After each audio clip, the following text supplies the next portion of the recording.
Everybody, this is Sean G with Positive Light Podcast coming to you live with another episode. This episode will be dedicated to the George Floyd police brutality, as we've seen, well, millions have seen that he was murdered by a police officer. We will talk about that. We will reflect. Honestly, this podcast, I would try to reflect on the system itself. I want to reflect on that. And I do send out condolences to the Floyd family, because I know that is an unfortunate thing to actually see your family member get killed intentionally by a police officer. Yes, that is the most heart-wrenching things to watch, as we've seen the officer clearly intended to kill him. But as I digress, because I honestly don't feel like the judicial system will do the fair just of his murder, because the murder is seen clear as day on camera. And right now, they're clinging to third-degree murder, which I feel like that is unacceptable. I don't think that should even be on the table right now. I think second-degree murder should have been the first thing they tried, and then first degree. At the end of the day, hopefully we can fight enough. Hopefully we can be verbal enough. Hopefully we can protest enough so they kick it up to second-degree murder, because he will have to do time regardless. And that's the thing. We have to hold these police officers accountable for their actions. I think that is the problem here. It's not the problem that the problem stems from police officers are not being held accountable. We need them to be held accountable. These are the things that Black people are trying to verbalize through maybe acts of aggression with the protesting. I think that they are missing a point. A lot of people are seeing it like, it's unfortunate, Mr. Floyd was killed right in front of our eyes, by a police officer. But they also think that that we should calm down, I guess, in a sense, because he's been arrested and third degree is on the table for him. But that's not enough. We need a whole change in the policing in this nation. We need a whole change. We need a whole new blueprint. We need to wipe away that old blueprint that they have and come up with a new one, a better one. Because if we continue to not penalize cops the way they should for doing this reckless behavior, then we're going to always have a problem. We always going to have a rift.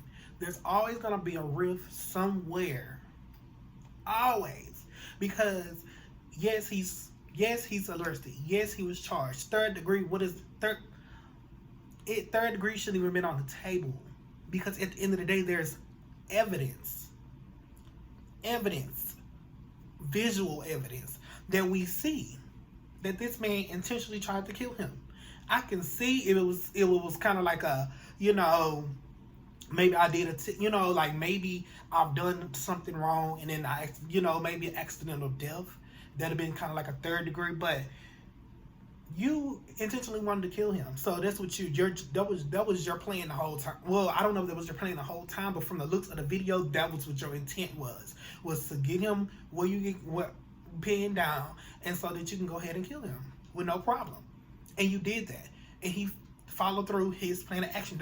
He had the intent to kill him, and I believe that we need to make these police officers accountable for their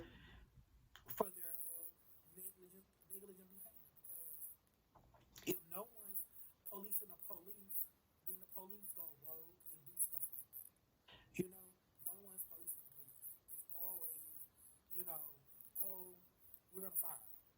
Fire. That's all you're gonna do. Fire.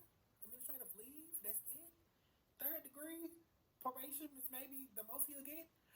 He just took somebody's life. Are you serious? You know, we not. They're not doing enough. They're not holding them accountable like they should be. And this is a problem. People not understanding that the protest stems far deeper than Mr. Floyd's death on camera. Yes, it is a part of it, but but that's just one piece of this puzzle that I think a lot of people are missing. It's about all those before him that was killed by the police officers, caught on camera. All of them. It stems from that. That anger, that aggression, that pent up hostility comes from seeing that time and time and time again. We'll do a peaceful protest. We'll speak out about it. We'll do a little conference with, the city that it happened in. And then guess what? Everybody go back to normal, and then another death happens. And then now there's another problem. You know what I'm saying? Like it's not helping us to be peaceful when there's so much unjust. It's not helping because at the end of the day, we need someone to police the police, and nobody is holding them accountable like they should, like they should. Like these police officers know that they can get away with it. They know that. They already figured it out, and we figured it out. Cops can get away with killing. They really can, and just say they fear for their life. That's one of the first couple of things before Floyd's death. It was a couple of times the police. The first thing they would do before they would pull a gun out on you is get out, and then they be like, the thing is they'll say, in the interview or whatever, and say, oh well, I fear for my life. I feel like he was gonna harm me and hurt me, so I just shot my ass. You know what I'm saying? And that's that gray area of discretion that police have. Let me tell you something about police. They have the black and the white, and I'm not talking about color or race. This more so the fine print, the rules and regulations that they follow. But this is the black and this is the white. All this space in the middle is discretion. They have a lot of discretion. Yeah, they gotta go follow the. Yeah, they have to follow the law. Yeah, they have to obey the law. But the gray area is where they got the little twists and turns of how they can go around certain things and maneuver their way around the laws or tweak it enough to make it work for them in their best interest. See, a lot of people don't understand this, that they have a lot of discretion. A lot of discretion. Police have a lot of discretion. I don't think people even understand that. They have so much discretion. I mean, not police. I don't think people understand that. They have a lot of discretion. They really do. And they could say, they can like say they come to my house, and of course I'm startled. I didn't know that was coming. You know what they could do? They could literally come up in here, shoot me, and then they'll say, "Hey, he lunged at me, so I feel for my life. So that is why I shot him, because I feel for my life." Even though I'm startled, I'm jumping out the bed, like I'm, what normal people would do if they're startled in their house. Jump out the bed and try to figure out what's going on, but you got guns already drawn on me. You shooting fire because you know you have the discretion of you feel for your life at any moment to use deadly force, and that's how they can keep getting away with that because of the discretion that they have. Because who's to say if your life was in danger? You only know. You only know if you've been threatened with your life being taken from you. And that's why a lot of police officers get away with that. Because it's hard to measure your life being in danger. It really is, but technically, if they're unarmed, hint, hint, your life should be dangerous too. You are equipped to go in there and do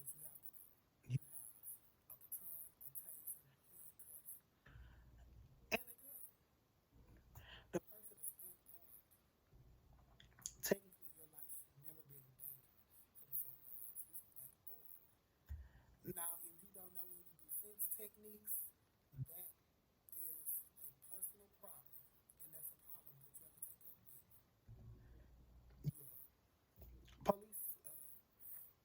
What you call those? With the police department. I can't even think of precinct. That's a problem with your precinct. You know, defense maneuver trainers. But anyway, I digress. But the thing is, I feel like that people keep saying, well, but they do have but they do have good cops. There are a lot of good cops. There's just a couple of cops, that are bad apples. Let me tell you something. And I'm pretty sure y'all read it a lot of times, but I'm gonna put it in this terms. I'm gonna put it in like more of a layman's term. I'm putting like scenario with it, like layman's term scenario. You say that four officers arrive on the scene.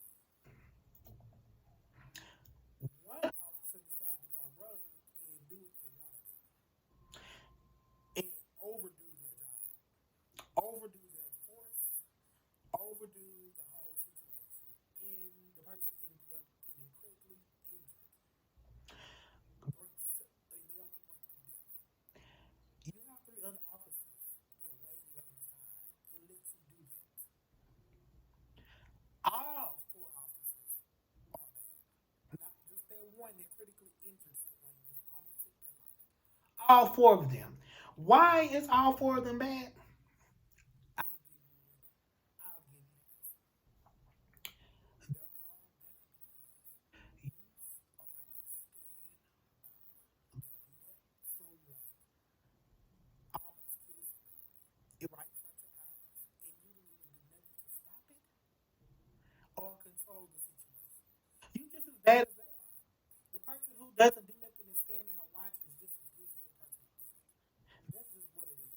It doesn't matter how many lives you save, how many lives, all that mumbo jumbo, like they protect the community. But the thing about it is, what what makes you stand out even more as a great cop or a good cop is that you're able to stand up to your counterparts, your coworkers, your colleagues, and step in and say, you know what, this no, you no, I got this from here. You stand down because you about to kill this person, or you is doing too much. You going above. You doing way more than what you need to in this situation, and this can turn out deadly, and it can go wrong and south. The thing is, a lot of these cops don't do that. They don't. They'll sit there and watch. And then the man, and then just like Mr. Floyd, the man had four cops on the scene. Two of them holding him down, his legs and his mid body, and the other one on his neck, and the other one watching, trying to control the crowd, trying to get the crowd back. It wasn't just one bad cop; it was four. All four was bad. Y'all all participated in this man's death. That could have been clearly avoided.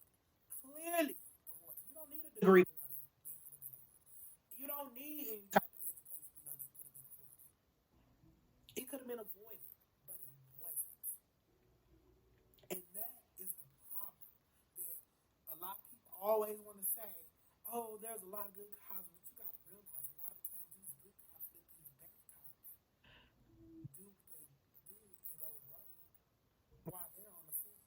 Not one cop try to interject.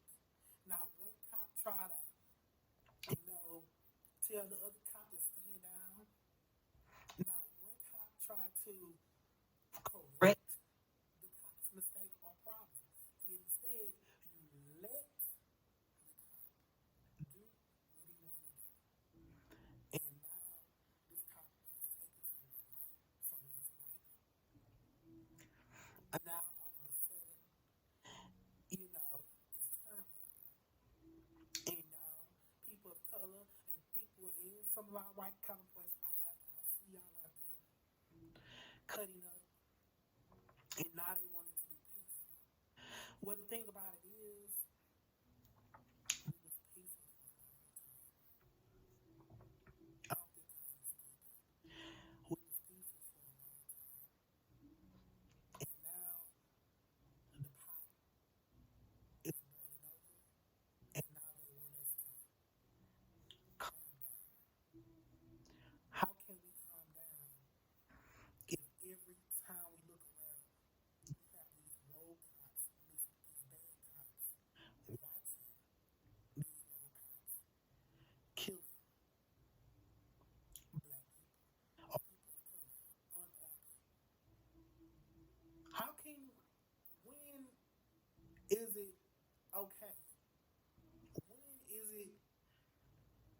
ever gonna just come to a point where someone